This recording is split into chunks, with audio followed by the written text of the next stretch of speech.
When I was 15, I auditioned for the school choir.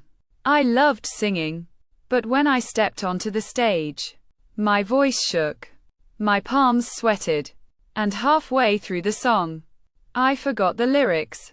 The teacher smiled kindly and said, "Thank you." That was it. No callback, no second chance. I remember walking home thinking, "You're just not good enough." And for years after that, I avoided anything that might put me in the spotlight. I told myself I was just shy. But the truth was, I didn't believe in myself. Here's the thing. When you stop believing in yourself, the world quietly agrees with you. It stops offering chances. It stops listening. It stops expecting more. And that's what belief really is. Not some magical power, but a choice. It's the decision to show up for yourself even when no one else does. Believing in yourself doesn't mean you're certain things will work out. It means you're willing to try anyway. It's understanding that failure isn't a reflection of your worth. It's evidence that you were brave enough to begin. Too often, we wait for confidence to come before we take action. But confidence doesn't appear first, action does. And belief grows from action. Think of every person who has achieved something extraordinary.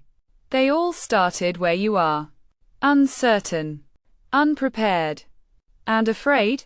J.K. Rowling was rejected by 12 publishers before Harry Potter was accepted. Walt Disney was told he lacked imagination. Elon Musk was laughed at for suggesting people could live on Mars. These stories aren't about luck. They're about belief. The stubborn, unshakable conviction that your vision matters even when others can't see it yet. But here's what most people misunderstand. Believing in yourself isn't about ignoring your flaws or pretending you have no fear. It's about recognizing both and still choosing to move forward. Real belief is built in the moments when you could give up but don't. It's when you face rejection, criticism, or failure and say, "This isn't the end of me. It's the beginning of something new." For me, that realization came years after that failed choir audition. I was at university when a friend invited me to an open mic night. My first instinct was to say no. But then I remembered how it felt to walk away from the stage years before. Not because I wasn't good enough, but because I believed I wasn't. So I said yes. I practiced. I panicked. And on the night of the event, I walked onto that stage shaking all over again. My voice cracked on the first note. But I kept going. I finished the song. And the crowd cheered. It wasn't perfect, but it was mine. That night changed everything.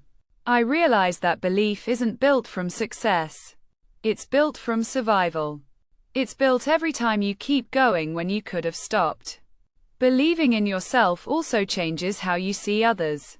When you trust your own worth, you stop competing with people and start connecting with them. You begin to lift others because their success no longer threatens yours.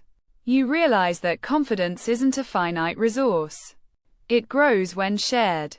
And yes, there will always be moments when doubt creeps in. That voice in your head that whispers, "You're not ready.